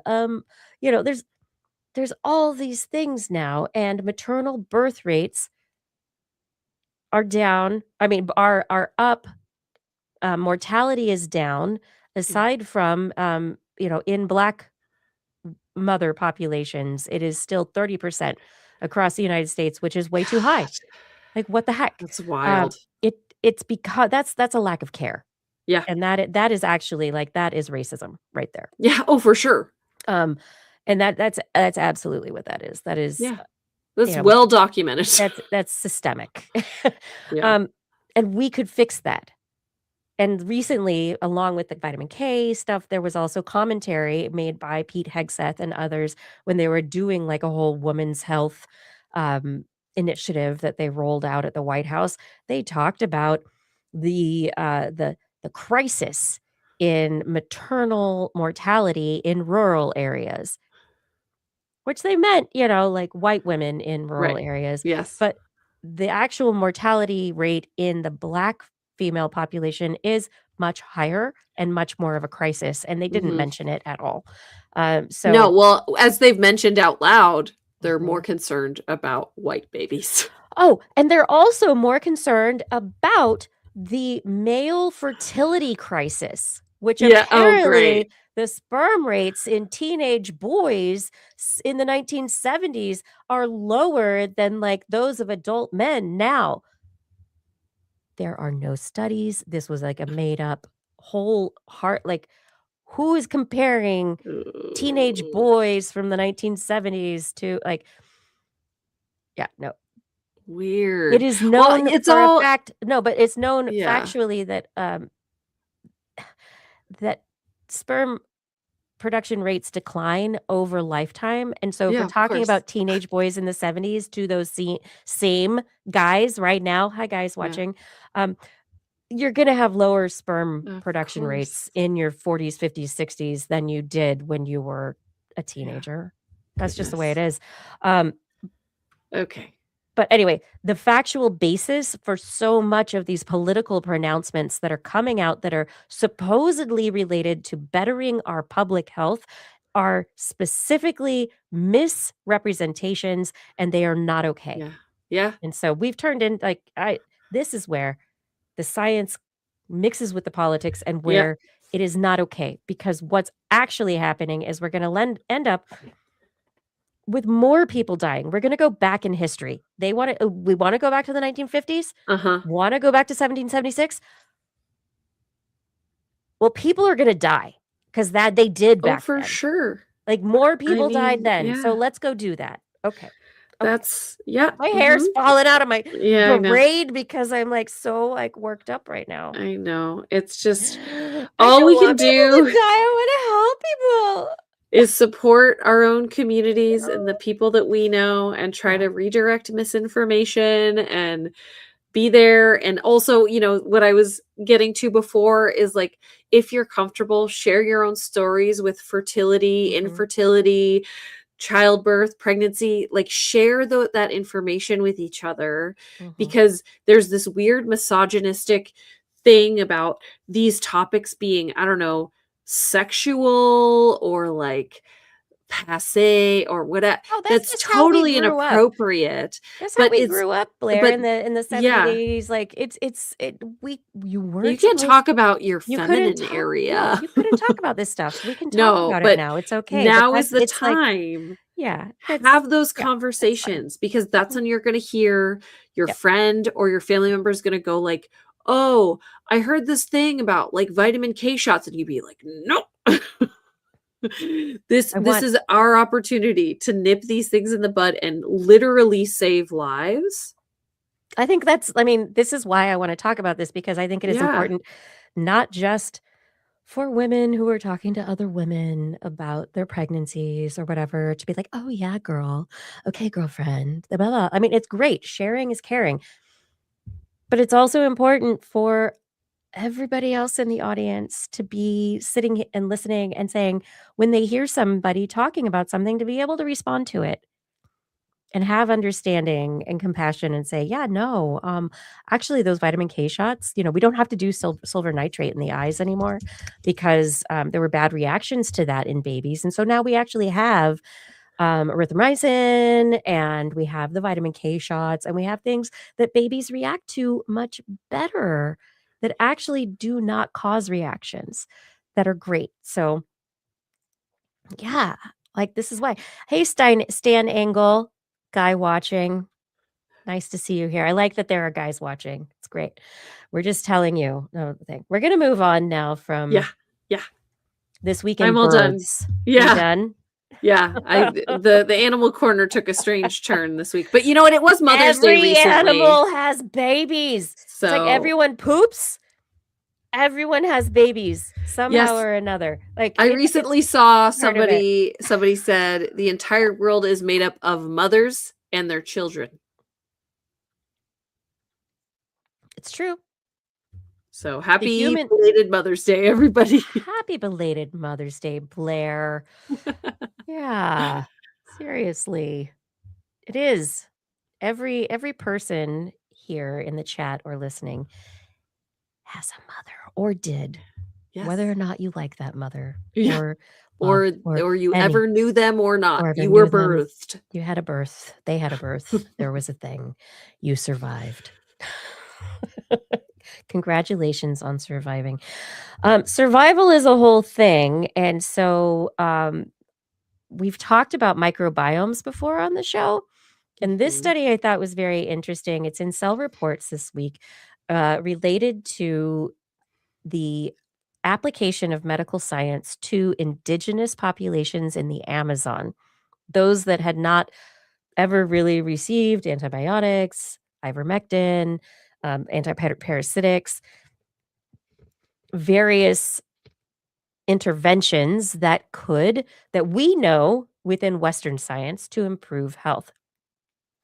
So they checked these things out and they looked at these populations that really were not westernized. These are 45 indigenous nations that they looked at within Venezuela, and they occupy very remote, sparsely populated parts of the jungle.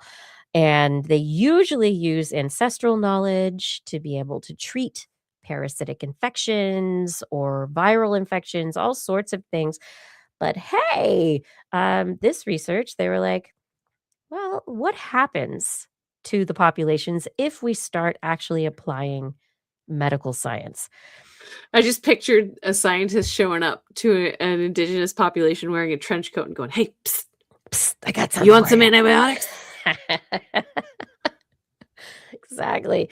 So, they looked at the overall fecal microbiodiversity of these indigenous populations that they started helping, and they tracked that biodiversity over the time period of medical exposure. So, like, oh, we're giving you the antiparasitics, the antibiotics, the other things. We're also helping you with, information about diet, and they just were doing Western science applications. And whereas those populations had lots of infectious microbes and other not necessarily great things within those fecal samples to start, that decreased over time, but so did the general biodiversity of the fecal samples. So it's not really surprising if it's like you're killing the parasites. If you're killing the parasites, you're getting rid of the things that certain bacterial and bacterial viral phage populations also survive on and interact with. And if you are cleaning things up, you're and not and, and shifting the diet slightly, you're going to adjust everything. We know that when Mhm. we take antibiotics, our guts are messed up Mhm. afterwards. It shifts our biodiversity, and they saw the same thing on a population level. They saw within these indigenous populations that it wasn't, though, just getting rid of the bad stuff, it was just getting rid of everything across the board, Mhm. making their guts more like urban Western population gut samples.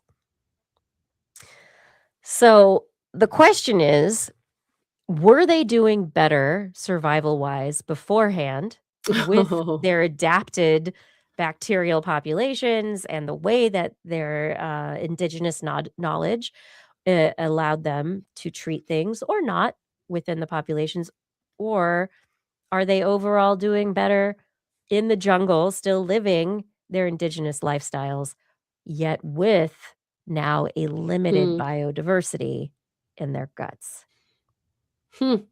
And so this, I think, is one of the big questions because I didn't think there would be a question about it decreasing Yeah. diversity. Does this antibiotic kill bacteria? Right. If you kill Yeah. the parasites, does it also get rid of other like, of course, Mhm. yes, it's gonna change stuff. But I was really, really I'm really interested to see how fast it bounces back if they get rid of these medical treatments, if the populations decide they don't want them. And then also, um, does this shift with the ecology? Like as these different areas are Mhm.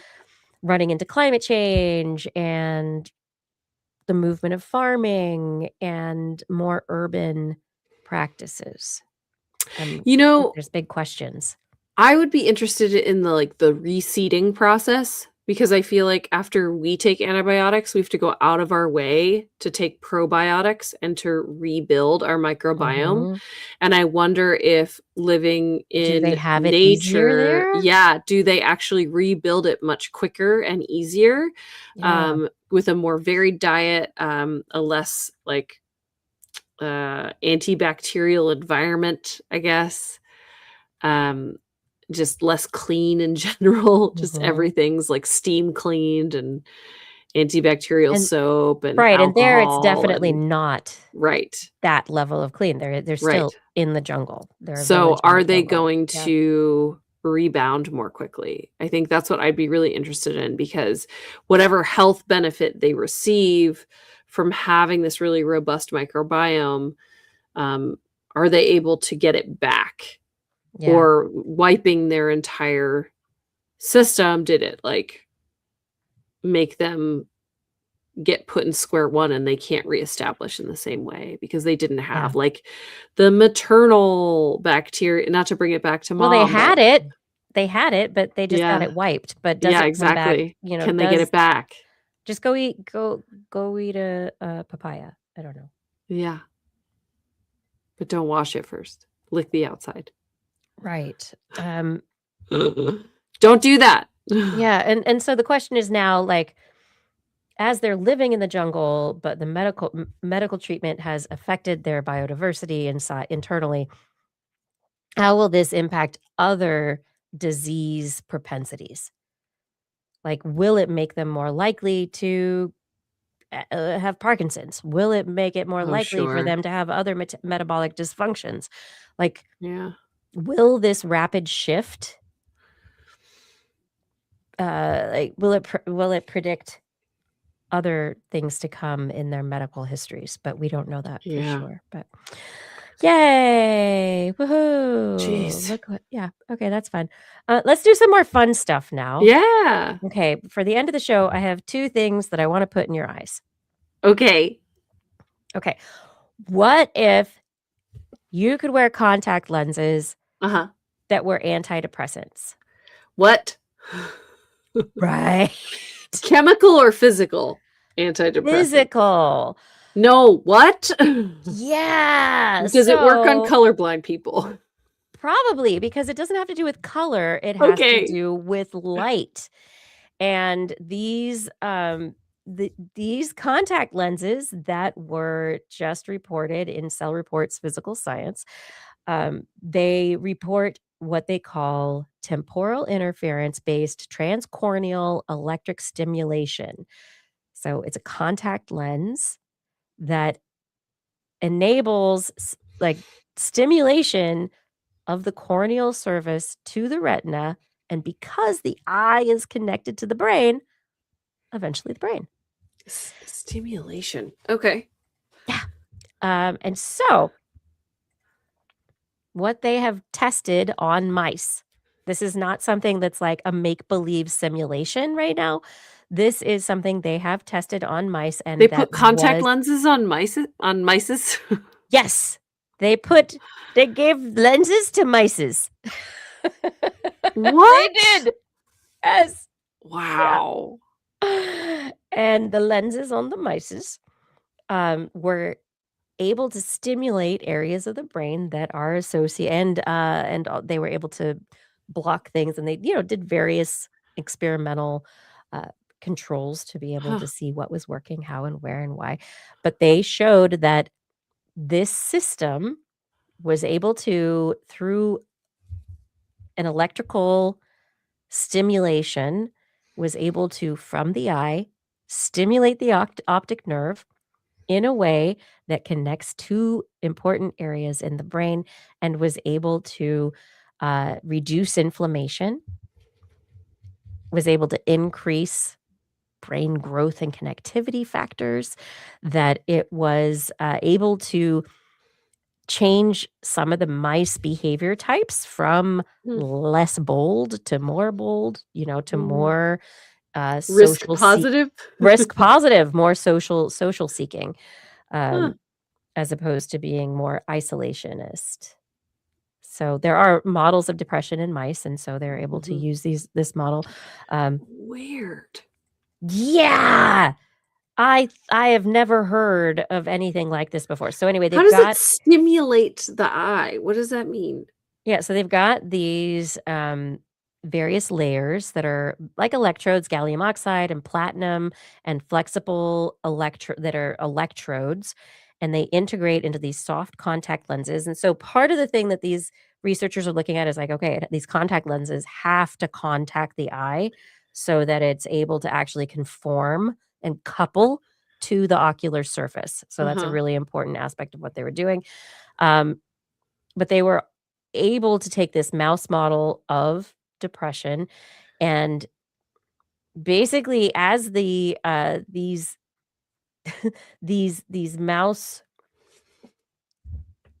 eye stimulators, which I think is so interesting, these mouse eye stimulators, they got stimulated, and they sent a signal that was neurochemical, right? Is a neuro because it's electrical neurochemical at the eye and was creating an oscillation similar to in brain like a theta wave or Hmm. an alpha wave or a so they were able to get these certain phase relationships with the stimulation of the surface of the eye that matched to activity within the hippocampus that they were able to basically fix the depressed mice. Weird. And they're confident there's no like physical sensation involved, or No, I don't know. That was not what they were looking at. okay. I don't know if it tickled their eyes, is like what Okay. I they don't were want not that. in pain. This was not like, "Ow," but this is something that, um It's like I don't know what the long-term effects of stimulating your eye over and over are. so what they are calling this, and I'm curious about how they're approaching it, but they're calling it a non-invasive treatment for depression. Right, and I understand Yeah, that. yeah. Except you do not know what the long-term effects of wearing these could be. You don't, but do you have to wear them all the time is one question. This Oh, is just sure. in mice for a study. Um, Yeah. how could we allow it to be used for people? Uh-huh. Is it something that creates a glow? Like, do you Oh, see sure, it? yeah. Like, Yeah. that's another part. Like, this is your eye. It's going Yeah. through your optic. Do you see it as it's Yeah. happening? We have seen that stimulation in certain blue light spectra does have an impact on Alzheimer's Mm. and, just like that the neurodegeneration of aging. So and we've also seen that there's, like, certain brain electrical stimulation that can counter depression. And so what they're thinking is, like, the eye is the easiest, most direct route to the brain. And so that's Hmm. what their logic is that if we can get the right signal into the eye, that it would be the least invasive, easiest way to give that stimulatory signal that can counteract whatever depression is going on in there. Hmm. Would you wear Weird. anti-depression contact lenses? With this research, no. I mean, not right now. No, I mean, honestly, I still haven't gotten LASIK because I feel like I haven't nobody's lived a full lifetime after getting LASIK yet. What? Oh, yeah, just get them when you're Like, it hasn't 60. been Get the around LASIK for get long the enough. LASIK when you're 60. Yeah. You'll get No, rid of all the that's cataracts. It'll be no, great. that's the big thing is, like, I don't know, eyes are like I don't wanna mess with my eyes with anything Yeah. that's experimental, or we don't know the long-term effects. Well, unless Um you're going to lose your vision, there's not a reason for you to be experimenting in that way. Right, Some people exactly. like That to makes me so play, but nervous. yeah, That yeah. makes me so nervous. It's I mean, yeah. That's why I don't get LASIK, and I know at this point it's probably definitely safe, but, like, Mhm. especially when it was brand new, I was like, "You don't know what's gonna happen to your eyes in 60 years. It hasn't been around long enough." Um, but this makes me very nervous. I feel like you're messing with your eyes, and they're saying it's non-invasive, but you have It's a no idea if this contact is gonna lens, impact but vision if it's or only brain making a signal function or but you put anything. contact lenses in, right? Yes. And what if it is just the way a contact lens works, and all it does is maybe light comes in, and Mhm. because of the way light comes in, it gives a different signal.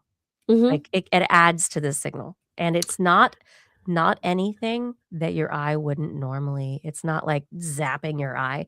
It's not anything your eye wouldn't normally consider. It's just in a frequency that your brain interprets in a way Mm. that changes your brain activity in certain areas, leading to an antidepressant effect. Yeah, I guess I would also wanna know, like, Yeah. do the effects disappear immediately as soon as you take them out of your eyes? So many Like, questions. do you yes, because, Just like, mice. also, like, Just mice. then are you Don't gonna get know. depressed every night when you go to sleep? certainly hope You can have not. like withdrawal.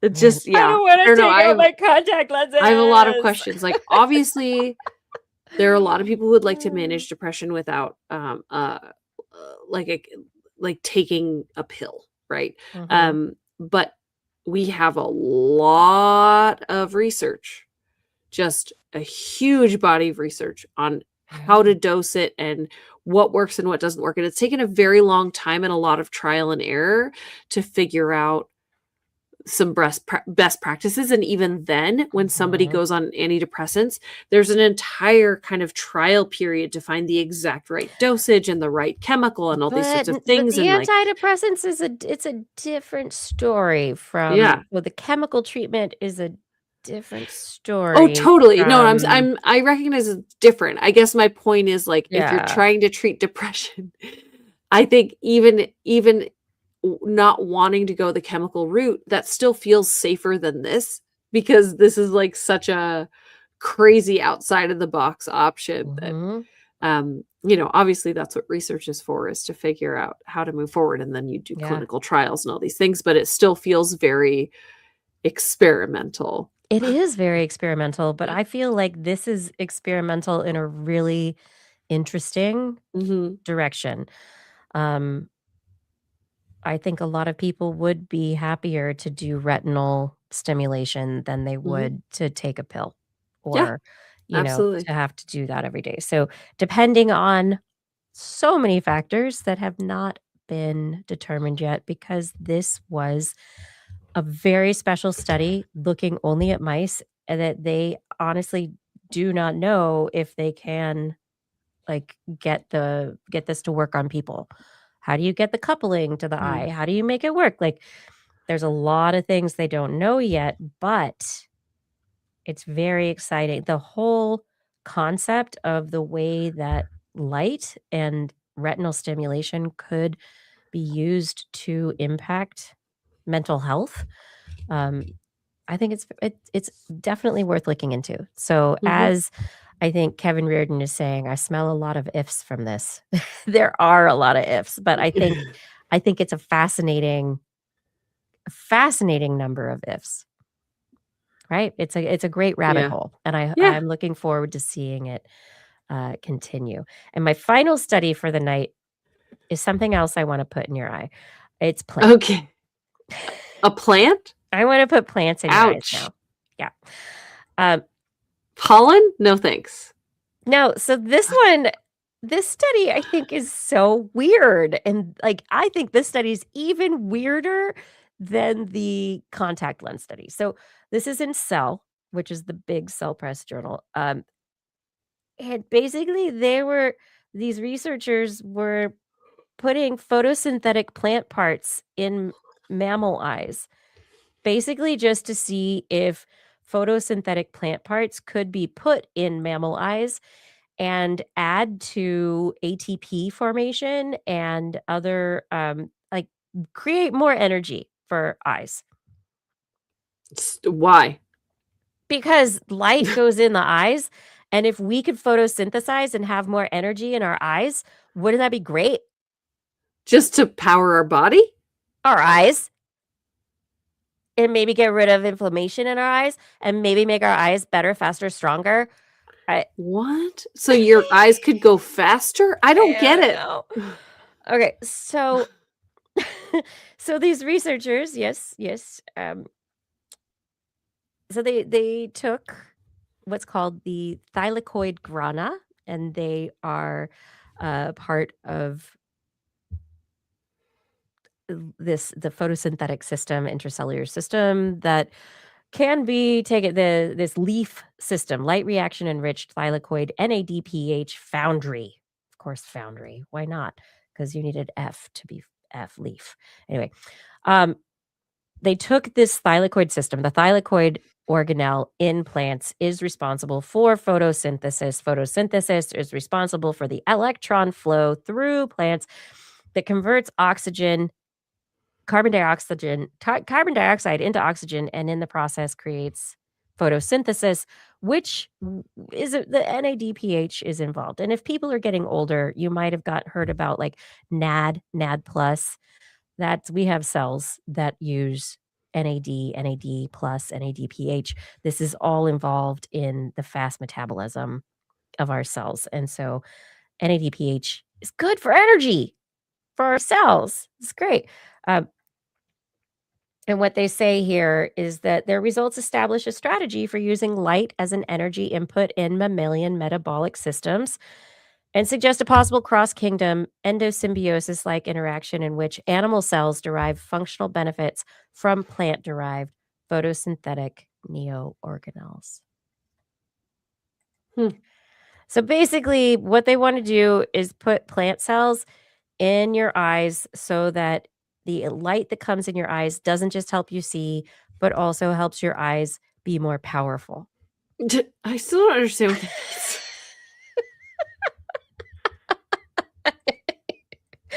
I don't know, right?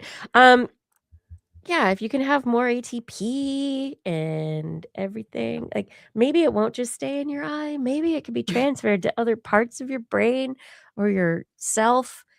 I don't know, maybe I could have just really young eyes. Young. I mean, that'd be good. Right? That'd be great. Right now, it doesn't really matter because it's the end of the night and it's sleepy time. Yeah. But My eyes need energy. yeah, like Rest. sometimes, I don't know. It's not like it would make your eyes shine like a flashlight, but maybe it would just make I them don't get more it. awake and happier. Turn my eyes green. That'd be cool. Make the sclera green. Let me That'd be tight. photosynthesize this. Yes. Doop, doop, doop. Give me some plant eyes. I mean, that is really it's a very interesting proposal.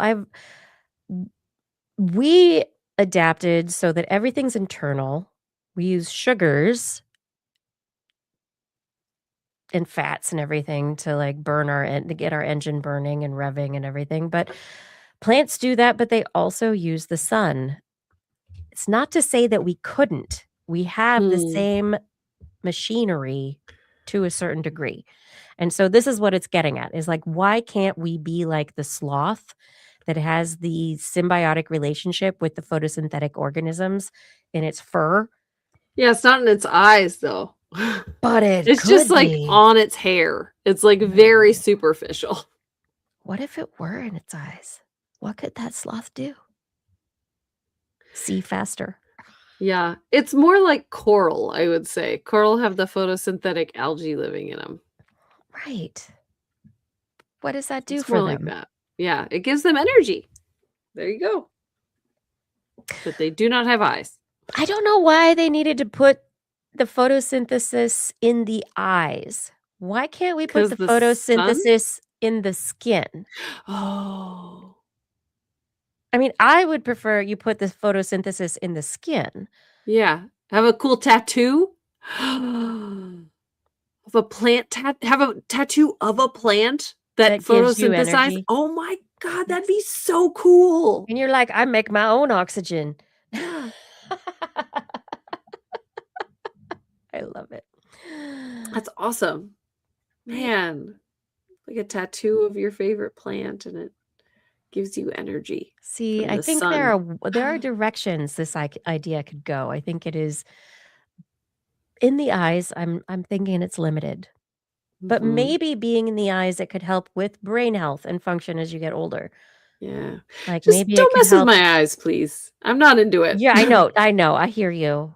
You're like, stop talking about that, Kiki. I don't want to talk about you doing things in my eyes. I don't put anything in my eyes. Oh my god. That's I remember watching Minority Report and that was like the only thing I could focus on was all the gross eye stuff. I don't like it. I hate that, especially where they're like, we're gonna put a needle right in your eye. Yeah. Well, he used somebody else's I don't want to get into it. It's No, all good. Minority Report. It's a movie. You could watch it. It's gross. Gross eye stuff. Photosynthesis. Yes, in the feet, Paul Disney. What if you just put it in Yeah. your feet and then you took off your socks at the beach? Oh, sandal time. Sandal time. There you go. And then you could run real fast. I don't know about this. Like, I don't think you Or maybe it understand helps you like cool how your feet on the photosynthesis hot works. surface. Photosynthesis for cooler feet. Oh my goodness. Is this the end of the show? It is. Can't you tell? It's time to go to bed. Oh my gosh. Blair, thank you so Yes. much. Of course. Thank you. What a fun show. It's been fun. Everyone in the chat room, thank you so much for being here. It's so wonderful to have your comments and like see what you're thinking as we're going through the show and talking together. It's just, we're having a group conversation here. We love you being here so much. Thank you. Fada, thank you for your help on show notes and social media. Identity 4, thank you for recording the show. Gord, Aaron, Lore, others. Thank you for helping to keep the chat room a great place to hang out. All of you. Like really, it's our responsibility. That's what we do. Rachel, thank you for editing the show. And I have to thank all of our Patreon sponsors for everything they have done to make this show possible, for supporting the show. Thank you to Aaron Anathema, Adam Mishkan, Alan Viola, Ali Coffin, Andrew Swansam, Artem, Arthur Kepler, Bob Calder, Bob Coles, Brendan Minish, Brian Carrington, Chris Wozniak, Christopher Dreyer, Christopher Rappin, Craig Landon, Craig Potts, Daryl Myshak, Dave Wilkinson, David Youngblood, Don Mundis, EO, Eden Mundell, Eric Knapp, Flying Out, Fred S104, G. Burton Lattimore, Greg Briggs, Jack, Jason Olds, John Atwood, John McKee, John Ratnaswamy, Johnny Gridley, Ken Hayes, Kenton Northcote, Kevin Parachan, Ken blah, blah, blah, Kevin Reardon, Kurt Larson, Lon Makes, Lauren Gifford, Mary Gertz, Marjorie, Mark Hessenflode, Mark Jason's Noodles, Mark Jenkins, Noodles, Patrick Pecoraro, Paul D. Disney, Paul Ronovich, Philip Shane, Pierre Velazar, Robert Badge, Robert Farley, Rodney Lewis, Rudy Garcia, Rami Day, Sean Clarence Lamb, Shubrew, Stephen Allbrown, Steve Leisman, aka Zima, Sue Dostard, Teresa Smith, Tony Steele, Begard, Chefstad.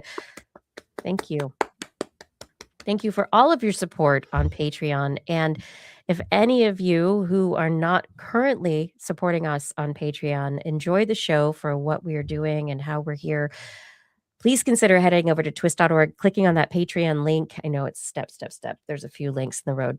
Head over to our Patreon account and support us on Patreon, because this is how we're supported, and it would really be helpful if you were to support this show. Can't do it without you, everyone. It's all about you, really. On next week's show, we'll be back on Wednesday, 8 p.m. Pacific time, broadcasting live from Twitch, YouTube, and our Facebook channels. And if you want to listen to us as a podcast, make sure you search for This Week in Science wherever podcasts are found. Your favorite podcasts are found. Look for This Week in Science. And if your friends like podcasts, make sure that you subscribe them as well. They need TWIS. That's right. For more information on anything you've heard here today, show notes and links to stories will also be available on our website, twist.org. And you can also sign up for our newsletter. Oh, yeah. There's one there, cooking. It's been cooking for a long time. We love your feedback. If there's a topic you'd like us to cover, address, or a suggestion for an interview, let us know on one of our social media accounts or send us an email. But you got to make sure that you put TWIS in the subject line so your email does not get spam filtered into where, Blair? Oh, a straw on a beach. No, don't pick that up. No. We look forward to discussing science with you again next week. And if you've learned anything from the show, remember, it's all in your head.